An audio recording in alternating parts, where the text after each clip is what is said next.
what can we do? So what, can you talk a little bit about why your position changed on the event, the Keynesian event? It's not so much that my position changed, but when I looked at what it was doing to Keynesian, I thought that really wasn't very nice. These are folks who have come forward and volunteered to be part of the democratic process. No one asked them to do it.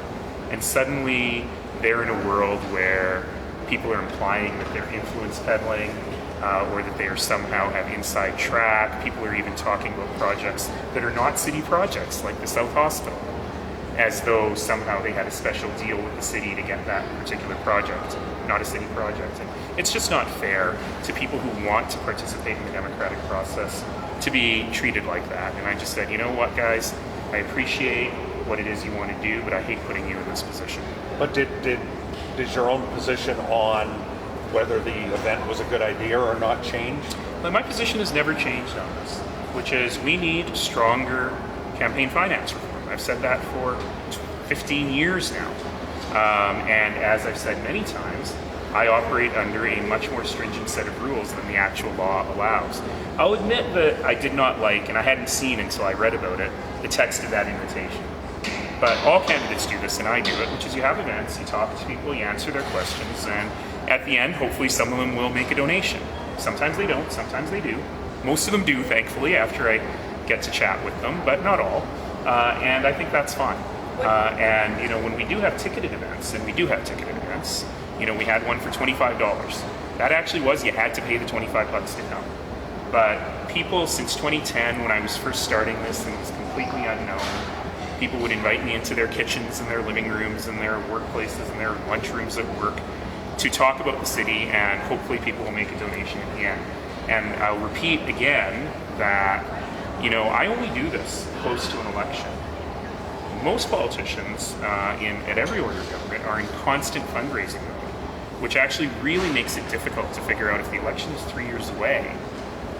What am I fundraising for exactly?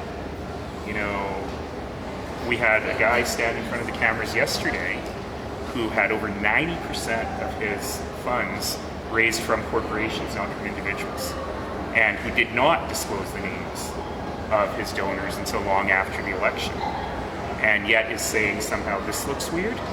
You know, I think we need much more transparency here, that we need the names of the donors released, as I do, long in advance, that councillors should work hard on getting small donors. And I'm very proud of the fact that I had, I think, well over 1,000 donors in the last election. The vast majority of them were under $100, which, by the way, under the law, you don't have to disclose the names. I do. And I'm thrilled that we started this campaign with $425 donors. To me, that's what fundraising is really about. But do you? Sorry. What didn't you like about the text of the actual invitation? Well, it made it sound like it was a ticket price, right? And that was never the case. I've always been happy, and in fact, lots of people will come to these things and say, after hearing you, I'm not going to give you any money. And that's fine, and that's totally fine. That's all about democracy. And I didn't like the fact that it looked like there was a price to get in. Sometimes there's a price to get in. I'm not holier than thou on this. You know, on the $25 one, there was a price to get in. On the actual stand-up reception that politicians do, there was a ticket price. But these more intimate discussions shouldn't have a ticket price. And people should feel free to come if they just want to chat.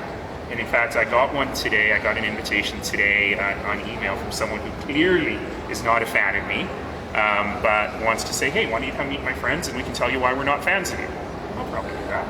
But what about the idea that, and it wasn't just me, not just me, there are others. You started it. I started it, yes I did. I had the story. But there are people who are accusing or characterizing this event as a cash for access event. And And that's why I didn't like the wording of the invitation, because I can see how people would come up with that conclusion.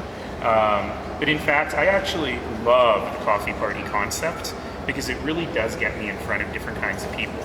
I still remember one of the first ones was in someone's living room in Deer Run, and it was two couples and grandma, and I'm not quite sure that grandma was awake through the whole thing, but I had a great opportunity to chat with them about my vision for the city. You know, I sat down with people who really hate fluoride in someone's living room about challenges with fluoride, and I fully disagreed with them on fluoride, and I don't think any of them made a donation. but I actually think it's a really good way of getting out to people. And so the fact that it looked like you had to pay to play, even though that wasn't the case, I didn't much like that. Did you or anyone with your team talk to the ethics advisor before the event? No, the ethics advisor is a wonderful resource, but in my opinion, her work is not really about interpretation of provincial legislation, which is what the Local Authorities Elections Act is. Have you had one of these in the? Last question, folks, and then I've got to get him. Other topics? She has an Olympics question. Oh, we will let that one, and then this, and then Olympics. No, I said I'd throw that in. I promise. Go ahead. I think in the first or second, you've read it now. I still haven't read it, actually. Oh, okay, but I only read but your it said, report on it. But it says yeah. something to the effect of, I just noticed this, that the mayor has approached us once again to organize one of these events. So did you have an event like this at KZN before? I do lots of these events. No, but this is at KZN. You know something? I'm sorry, I'm not being evasive. I actually don't remember. We've done them at lots of law firms. Did I do one at KZN? In 2013. In 2013, thank you. Yes, so I guess I did, yeah.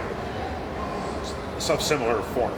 Yeah, like I say, it's not actually all that uncommon. I like to use the law firms as an analog, which is probably a little different than what that invitation implied. When I go to a law firm, everybody who works there gets to come.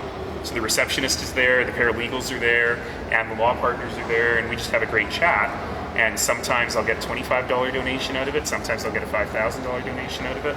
And that's the format that I really like, and I do lots of those.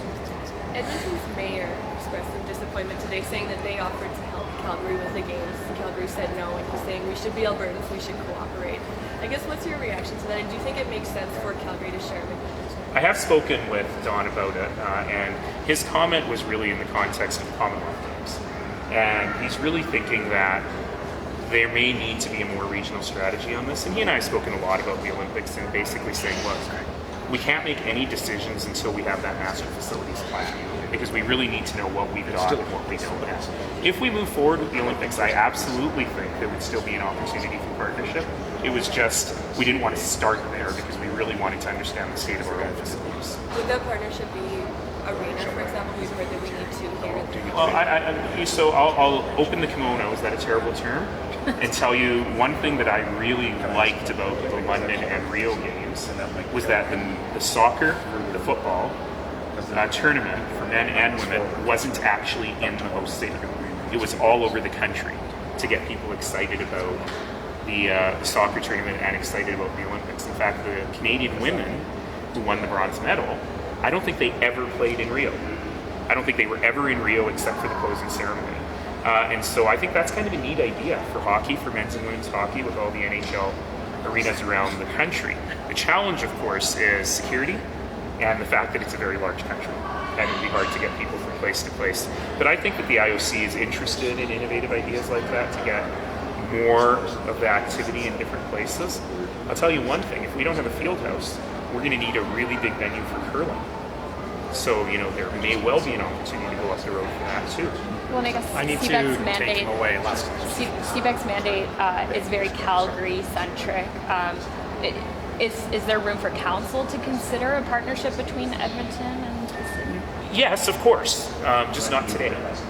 Council has to make the big decision first, and the question of partnership is not something that in my mind affects the big decision.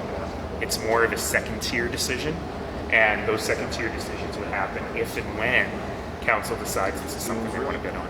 So they need us, we don't need them? Oh no, we love them. We love them, and similarly, they didn't look for us to help co-host the Commonwealth Games at that stage, because it's just not the right stage. But once we get to the point, if we get to the point of actually designing what a games would look like, that would be the point where we deeply engage with them. Okay. Thank you. Thanks, guys.